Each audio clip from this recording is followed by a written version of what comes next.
Oi, pessoal. Agora a gente vai dar continuidade àquela aula de parasitologia, tá? Hoje a gente vai falar sobre manejo sanitário de doenças infecciosas. Aqui, para dar um gancho no vídeo passado, é um gráfico que mostra quais são os problemas de sanitários, né, que acometem a ovino-caprinocultura nacional. Então, a maioria desses problemas são as parasitoses, seguido por outras enfermidades e ali na fatiazinha menor as doenças infecciosas que nós vamos falar agora, tá? Vamos começar com a mastite, que todo mundo já conhece, o pessoal que trabalhou com a gente ali no setor de ovinocultura do Centro Zootécnico viu o que aconteceu, isso porque ali a higiene é bem feita, tem lugares que não faz, então vocês imaginem a incidência desse problema, né? Mesmo com um bom manejo, como está escrito aqui, o risco é sempre presente. Então, mesmo os tetos saudáveis e sem qualquer lesão, tem que ter uma alta prevenção também. E os úberes com má conformação, eles facilitam o aparecimento da mastite. Por exemplo, é, problemas no esfíncter, né, da glândula mamária. Ela não fecha totalmente, então aquilo ali fica mais fácil para entrar algum agente patológico, que pode ser microplasmas, lentivírus, fungos, leveduras e o mais comum, que são as bactérias, né? Então, os sintomas, alteração no úbere, o úbere acometido pela mastite, ele fica maior, né? O leite sai com grumos, que na verdade é pus. É, quem diz que leite é pus é porque tá bebendo leite de mastite, tá, gente? Leite não é pus. Se tem pus, tá errado e não é leite. Então, esse teto já está condenado, não pode ser consumido esse leite, tá bom? E assim, além da alteração, né, morfológica do úbere, a alteração no leite, o animal apresenta febre, apatia e sinais de dor, né, porque está infeccionado. Nessa imagem vocês conseguem ver como que fica por dentro do úbere da fêmea quando está com mastite. Então deve ser realmente uma dor muito grande, né, para o animal, sem contar a perda de produtividade. Agora a gente vai para uma doença do macho, que é a urolitíase. Pasto sem água e animais alimentados com grãos, quando a relação entre cálcio e fósforo não é corrigida, ela tem que ser 2 para 1, isso pode favorecer o aparecimento dessa doença. Ou seja, então os animais que são alimentados com grãos, eles devem receber 1,5% de carbonato de cálcio, que vem do calcário calcítrico ou da farinha de ostra, ok? E suplementados com NaCl, que é o sal, né, que a gente conhece, na quantidade de 0,25 a 0,5%, ok? Mas isso aí é na parte vai ser mais especificado na parte de nutrição, só que é bom saber que a doença está intimamente ligada com a nutrição do animal, ok? O que acontece? É a presença de cálculos ou concreções, né, no sistema urinário, que causa uma obstrução do trato urinário. Normalmente ocorre na uretra, ou seja, vai crescer ali um cálculo na uretra do macho, ele não vai conseguir urinar. Então, se isso não for tratado, pode ocorrer a ruptura da uretra ou até mesmo da bexiga do animal em torno de 2 ou 3 dias, e isso vai levar o animal à morte, né? Aqui dois desenhozinhos só para vocês entenderem como funciona. Aqui na uretra, certo? E aqui tá o cálculozinho bem na uretra. Cálculozinho não, né? Um cálculo gigantesco aqui, bem na uretra do macho, né? E o que acontece? Os animais que são alimentados com grãos ou seus subprodutos, eles não devem receber sal mineral, porque o sal geralmente a gente fornece quando o animal ele está no pastejo, que ele não supre toda a demanda mineral, então fornece o sal mineral. Se você dá o alimento com grão, que é muito mais rico em nutrientes, e fornece o sal mineral, isso vai desbalancear aquela proporção de cálcio e fósforo que foi citado e vai favorecer o aparecimento desse problema aí, tá bom? Olha aqui a imagem de um macho onde já está muito avançado, ó. O animal parece até meio prostrado de dor, né? Se isso aqui for um reprodutor, você já vai ter um baita de um prejuízo, né? Vamos para a brucelose. A brucelose, na verdade, ela é bem mais comum, mais falada na bovinocultura, mas tem na ovinocultura também. É uma doença venérea crônica. O que é isso? Que ela não tem cura. ela é transmitida do carneiro para a ovelha, do macho para a fêmea, por contato direto, né? Geralmente ali durante a cópula ou até mesmo em mucosas da boca, né? E tudo mais. Pode ocorrer em grupos de macho, contaminação bacteriana da mucosa do prepúcio, animais têm mania de se lamber, isso pode passar também. E deve considerar a infecção via conjuntival e oral, que é menor, mas acontece também, né? Pela conjuntiva do olho ou pela boca do bicho. Tem um aumento de volume e consistência do epidídimo, ele aumenta, ele hipertrofia, ele fica grande, como aqui nessa imagem, né? O testículo direito está muito maior do que o esquerdo e logo em seguida ele atrofia. Então aqui é um testículo saudável na parte de cima aqui dessa segunda foto e embaixo um testículo acometido pela brucelose. Isso aí com certeza não vai matar o animal, mas vai ocasionar uma perda gigantesca se você tiver um reprodutor com a brucelose, ok?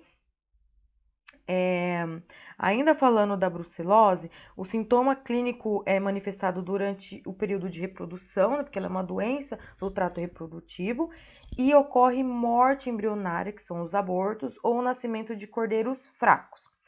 As ovelhas que abortam, ela contraiu do macho e abortou, a brucela vai estar presente nela por até 60 dias na maneira latente, ou seja, ela vai, se ela emprenhar de novo, que é muito improvável, né, nesse tempo, ela vai perder novamente e ela pode passar através de mucosa.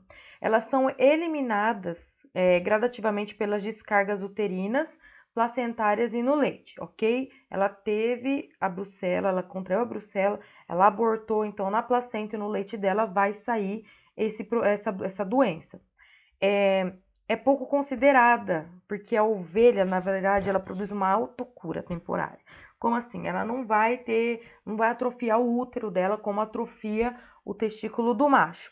Porém, essa brucela ela vai ser migrada para os linfonodos, né, que ficam aqui atrás da orelha, perto da mandíbula, embaixo das patas. Eu não sei se vocês ouviram isso, quando eu tive a matéria de julgamento exterior, o professor falou que a gente não devia comprar fêmeas que tenham caroços aqui nessa parte posterior, porque isso significa que ela teve abortos. E depois eu entendi que é sintoma de brucelose na fêmea, ok? Acomete fêmeas jovens, de 2 a 3 meses de idade. A vacina produz uma ótima proteção e níveis de anticorpos presentes no soro, tá?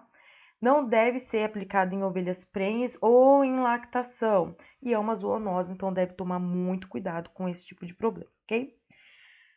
Agora vamos falar da linfadenite caseosa, ou também conhecida como mal do caroço, né? É bem comum na ovinocaprinocultura.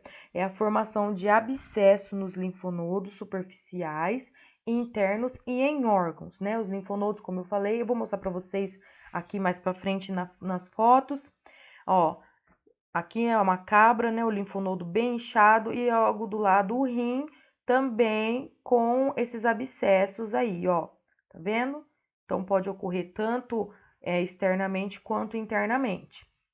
É uma forma disseminada visceral e é uma das causas da síndrome da ovelha magra, né? Como eu falei no vídeo anterior, animal bem nutrido é menos provável que ele adoeça. O material purulento, oriundo do abscesso, é o principal fator de disseminação desse micro-organismo no ambiente, porque ele vai romper, então aquele material purulento vai contaminar outros animais, o ambiente e, consequentemente, outros animais. Só um minuto. Aqui, peraí.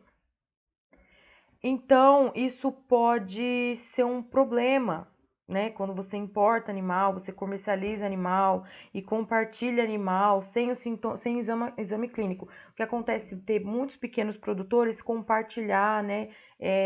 Emprestar um macho um para o outro, né? E importar animal, comércio sem exame clínico e sem quarentena. Nunca mais vocês vão esquecer da quarentena. O que acontece? Um animal infectado, ele pode infectar outros 6 animais muito rapidamente, ok? Então, assim, romper um abscesso, pode ter certeza que vai aparecer outros animais com esse problema. O que a gente faz, então? Tem que isolar e tratar, descontaminar o ambiente, fazer a profilaxia dos animais saudáveis, drenar o abscesso. O custo de dreno por abscesso é de R$ 37,00 aproximadamente. Isso é um prejuízo. Se você pode prevenir, por que você vai remediar, não é mesmo? E aqui nessa imagem, aqui pode ver as letrinhas, são onde onde ficam os linfonodos, onde aparecem com maior frequência esses caroços que dá para ver. Então, assim, ele tem um abscesso aqui, vamos supor, no A. Rompeu, ele vai contaminar outros 6 animais, tá? Se você for multiplicar esse 37 aqui por 100, você vai gastar uma bagatela de R$ 370,00 por abscesso, tá? O animal não tem um abscesso, ele pode ter vários abscessos, ok? Deve-se fazer a sorologia, né? Em rebanhos soropositivos, cada 6 meses, para ter certeza que foi curado, que passou esse problema. E de 1 a 2 anos em rebanhos que não tem problema, ou seja, todo ano deve se preocupar com a profilaxia dessa doença, ok? Deve-se isolar os animais suspeitos, descartar os animais confirmados com sinais clínicos. Como que é o tratamento? Drenagem precoce, cauterização química dos abscessos, isolar os animais até estar totalmente cicatrizado aquele abscesso, descartar o material contaminado adequadamente, tá? Fazer sempre a limpeza e desinfecção das instalações, acompanhamento rigoroso da saúde dos reprodutores que você traz para o seu rebanho e permanecer em quarentena com teste clínico e sorológicos negativos no início e no final do isolamento. Chegou animal novo, quarentena. Não interessa se ele não apresenta sintomas, certo? Cabritos e cordeiros a partir dos 3 meses de idade, eles podem ser vacinados, depois revacinados depois de 30 dias e depois uma vez ao ano só. Os adultos não vacinados são 2 doses com intervalo de 30 dias, depois disso revacinar só a cada 1 ano. E é totalmente eficaz em ovinos, ou seja, os caprinos, além da vacinação, devem ter uma profilaxia muito forte, né, muito severa, para não ocorrer esse problema. O ectema contagioso, agora é uma outra doença, ela é causada por um vírus e também é altamente infecciosa. Ela se caracteriza por lesões pustulares e crostosas no lábio e no focinho dos animais. Em casos mais graves, pode atingir a gengiva, palato, língua e menos frequentemente acontece em virilhas, axila, vulva, ânus e rodete coronário, ok? Casos com lesões nas orelhas são raramente observados, mas pode acontecer. Antes de atingir o estágio da doença propriamente dita, que vai de 3 a 4 semanas após o começo dos sintomas, os animais apresentam um muco nasal, muco purulento, né, no caso, e febre em alguns casos. Ou seja, antes de aparecer essas feridas na boca e no focinho, o animal apresenta um muco purulento no focinho. Aqui um animal com a doença na boca. Olha só o estágio que está isso aqui. O animal não come se tiver desse jeito. Se não come, não ganha peso. Aqui na gengiva, como foi citado, é mais difícil, mas acontece. E nas orelhas, que é mais raro ainda, mas então aqui é porque chegou num nível muito alto, né, da infestação no animal. Os cordeiros, né, para variar, de 3 a 6 meses são os mais atingidos. Pode ocorrer durante o ano todo, sendo mais comum em época de parição, porque o sistema imunológico da fêmea ele dá uma baqueadinha quando ela pare, né? O vírus pode persistir no meio ambiente, nas crostas do animal e infectar os animais através de machucados na boca causados por pastagens fibrosas. Mais uma vez a pastagem tá aí, né, como que eu posso dizer, um ponto-chave na sanidade dos animais. Pastagem nova, pastagem reformada, não lignifica. Pastagem que não lignifica, não é fibrosa, não vai trazer o risco dessa doença, ok? E por conta dos machucados, os animais restringem a alimentação e que acontece a perda de peso, perda de produtividade e todo esse ciclo que vocês já conhecem, já ouviram muito bem falar. O tratamento é feito com permanganato de potássio a 3% ou solução de iodo a 10%, mais glicerina na proporção de 1:1, tá? Se é 1 litro, se é 10 litros, é sempre 1:1. O tratamento de eleição é pulverizar as áreas atingidas 2 vezes por dia por 7 dias consecutivos. No Uber, utilize iodo mais glicerina na proporção de 3 de iodo para 1 de glicerina, ok? ou solução de ácido fênico a 3% mais a glicerina. Deve-se vacinar a cada 2 anos. A incidência da doença é necessário isolar os animais infectados, como toda doença. E é uma zoonose, tá? Deve tomar muito cuidado se vocês um dia se debaterem com esse tipo de problema. Agora a gente vai para o footy-rot. O footy-rot, a doença do casco, é muito falado na ovinocultura porque acontece demais. Ainda acontece demais. E vocês vão ver que a forma de prevenção é muito simples e não tem erro, tá? É causado pela junção de duas bactérias, ok? Ela destrói a matriz epidérmica que fica sobre a parte dura do casco, que estabelece essa destruição da matriz, ela estabelece condições para o aparecimento da necrose tecidual, o que descola totalmente o casco do animal. Então aqui, ó, o casco mole, que fica aqui mais para trás, o casco duro, ela destrói essa epiderme interdigital aqui, ok? Até que o casco se separe, ele descola. Então deve doer muito, por isso que o animal anda de joelhos. Aqui na foto é a mesma coisa da primeira imagem, só que no animal real. Olha só, o casco mole, o casco duro, quase todos separados já, ó, porque a epiderme interdigital foi acometida pelo footy-rot. A doença pode afetar mais de uma pata. Nos casos mais avançados, animais utilizam 3 patas para caminhar ou o joelho. Consequentemente, não vai comer, vai emagrecer e vai ficar suscetível a outras doenças. Animal que não come bem fica mais suscetível a adoecer, ok? Aqui um filhote, né, um cordeirinho que apresenta o sintoma inicial do footy-rot. Aqui já parece que está bem avançado, né? A ovelha pastejando ou tentando pastejar de joelhos. Na terceira imagem, olha só, o descolamento do casco, porque a membrana interdigital já foi toda necrosada, né, pelas bactérias. E aqui na quarta imagem é bem chocante. A miese, como eu já falei para vocês na aula, no vídeo passado, ela não pode ver uma oportunidadezinha assim que ela já se enfia, tá? Então, uma coisa atrai a outra. Você vai ver que pode aparecer outras doenças no animal com footy-rot, porque ele não come, o sistema imunológico abalado. Então, é um problema muito grande ainda e tem como prevenir. Tipo, um exame detalhado revela os primeiros sinais da doença, que é o edema, né, que é inchaço, e umidade da pele da fenda interdigital. Então, você vai ver o casquinho do animal, lá no meio da fenda interdigital, ela vai estar edemaciada, que é inchada, e muito úmida, ok? Na evolução da doença, ocorre um processo inflamatório mais nítido, que é onde começa a separação do casco. Deve-se descartar os animais com lesões severas, porque se descolou, não cola mais, gente, sinto muito. Dificilmente serão curados e pode ser fonte de contaminação bacteriana no solo, na pastagem e na instalação. Esse animal que está no estágio grave, ele pode contaminar vários outros. A prevenção e tratamento, tá? Desse problema.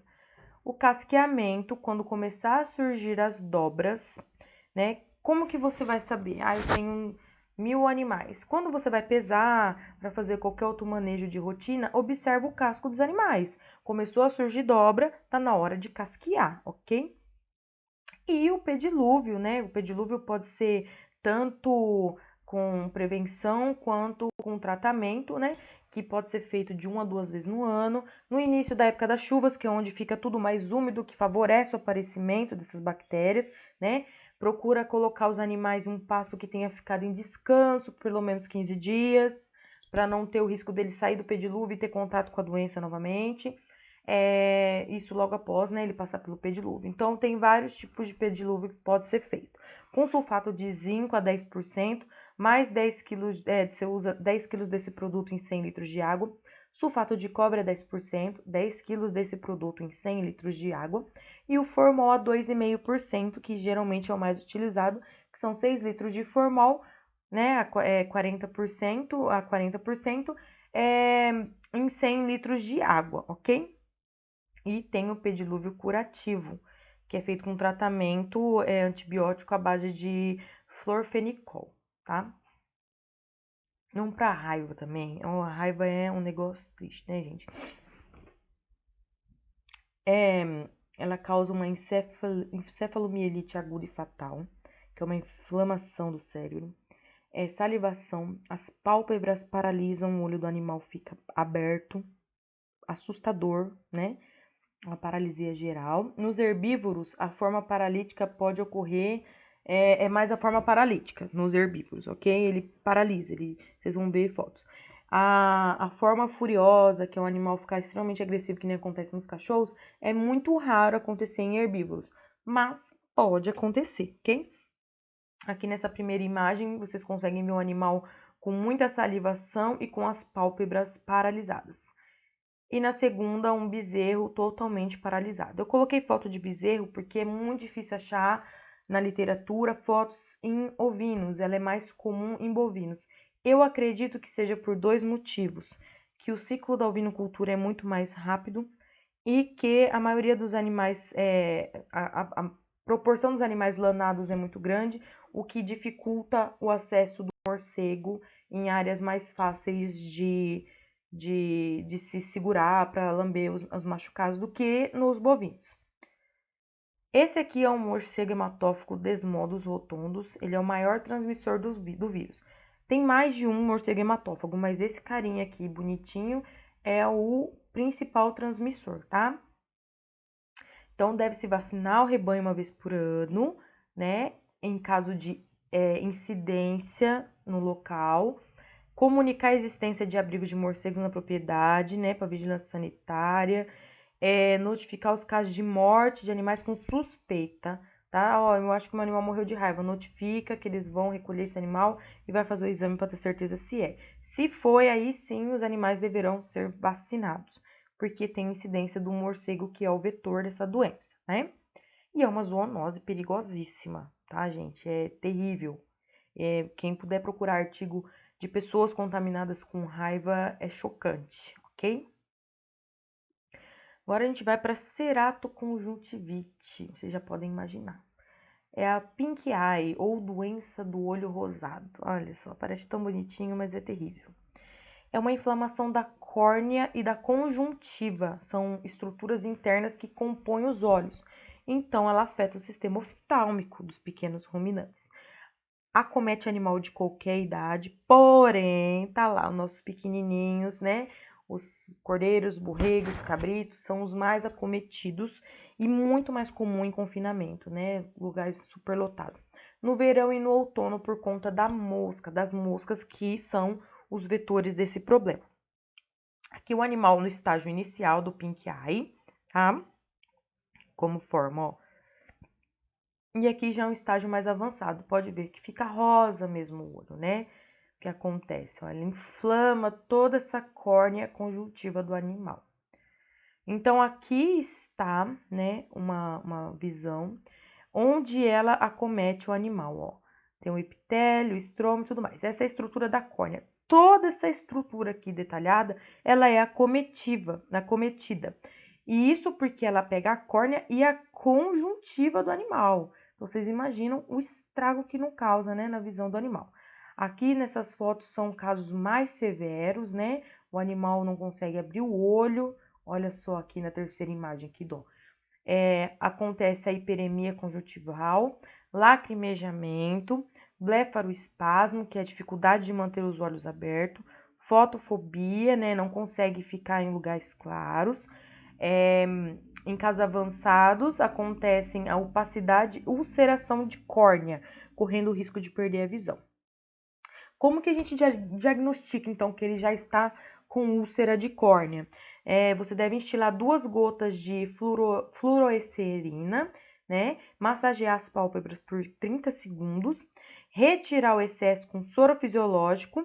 No caso de aparecer um muco verde, então é positivo para úlcera de córnea, tá? Aqui no começo do processo e aqui quando termina de massagear os 30 segundos, você tira o excesso do soro fisiológico e aparece esse muco verde aqui, ó. Significa que o animal já está com úlcera de córnea, ok? Pode ser transmitida pelo contato direto entre os animais doentes e sadios, por isso que é importante não superlotar, ter um lugar arejado. fazer a quarentena de animais recém-chegados ao rebanho ou de animais suspeitos. Os fatores que predispõem ao aparecimento de surtos é a introdução de novos animais na propriedade. Como eu falei, isso são em várias doenças, tá? Não é só nessa, não. Excessiva lotação animal por área de manejo. A gente vai manejar, vai separando de pouco em pouco. Não enfia todos os animais no mesmo lugar, não. Se tiver um doente, vai adoecer vários, ok? Perdão. Problemas de ventilação e ou instalações pouco arejadas, né? Currais sujos e com um grande acúmulo de poeira, tá? Como qualquer doença que acomete os olhos, o excesso de poeira, né, de lugares muito secos, pode favorecer o aparecimento desse problema. E é óbvio, problemas de higiene que favoreçam a multiplicação de moscas que carregam as bactérias. Não tem como você acabar, erradicar com as moscas, mas tem como você diminuir a quantidade de moscas no lugar de acordo com o seu manejo sanitário. Se você mantém tudo limpo, se você tem um calendário de limpeza, de coletar as fezes, de levar o esterco para a composteira, de não ficar acumulando sujeira, vai diminuir a quantidade de moscas na sua instalação, ok?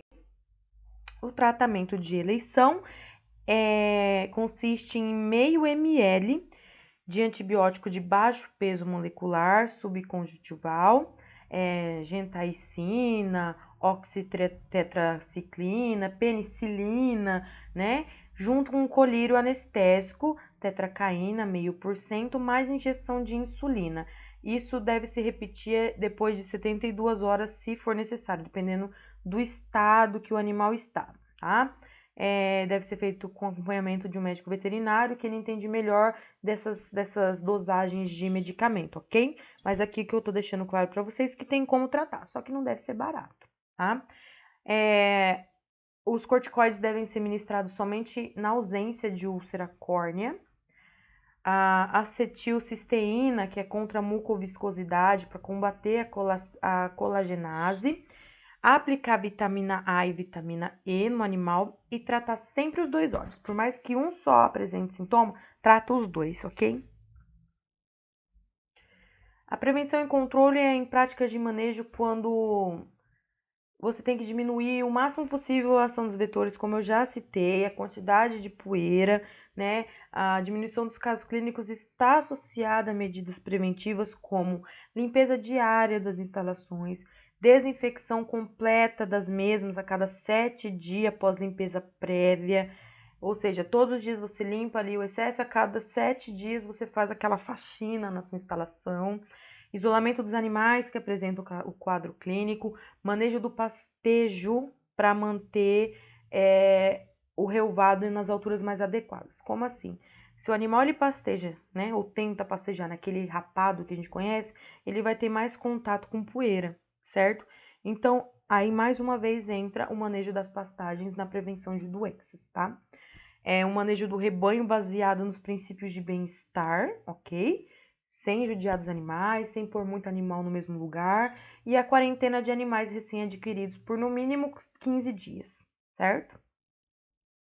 E aqui eu vou citar um pouco da vacinação, né? Sobre a linfadenite caseosa, o ectima contagioso. Deve ser feita a partir de 3 meses, com reforço aos 30 dias, repetir anualmente. Isso no caso da linfadenite. E do ectima é uma dose única, repetindo na matriz só nas próximas aparições. Porém, essas vacinas não são obrigatórias, ok? Ela é recomendada apenas em casos de surto na propriedade. Teve problema na propriedade, aí você começa a praticar essa vacinação, ok?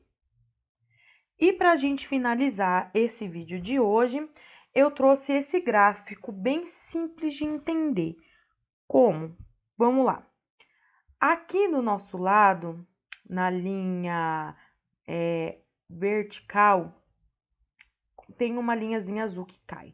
Essa linhazinha azul é a imunidade que o animal recebe da mãe quando ele nasce.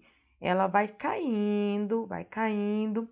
Então, antes dela se esgotar totalmente, é onde é praticado a primeira vacinação, que está aqui na linha amarela, tá? Vocês devem ter visto que na maioria dos problemas, das doenças, os animais devem ser vacinados entre 2, 3, 4 meses de idade, que é aqui, né, onde ela, antes dela cair totalmente, o animal fica sem imunidade nenhuma por determinado tipo de doença. Então, na linha amarela, é a imunidade da primeira vacinação. Só que chega num certo ponto, ela vai começar a cair também. Então, é aí que vem o reforço. Quando chega o reforço, ele vai manter a imunidade do animal sempre estável, ok? Que é a linha vermelha. Essa é a importância da vacinação, que a gente vai falar também no próximo vídeo. Nós vamos falar das clostridioses, que são as piores doenças que podem acometer um rebanho, ok? Mais uma vez, muito obrigada, tá, por vocês estarem assistindo essa aula da matéria de ovinocultura, da professora Marilice Zundet. E eu vou deixar aqui o meu e-mail. Qualquer dúvida que vocês tiverem, podem me mandar um e-mail, que a gente vai se esforçar para responder e aumentar cada vez mais o conhecimento de vocês, beleza? Então, pessoal, até a próxima aula e bons estudos!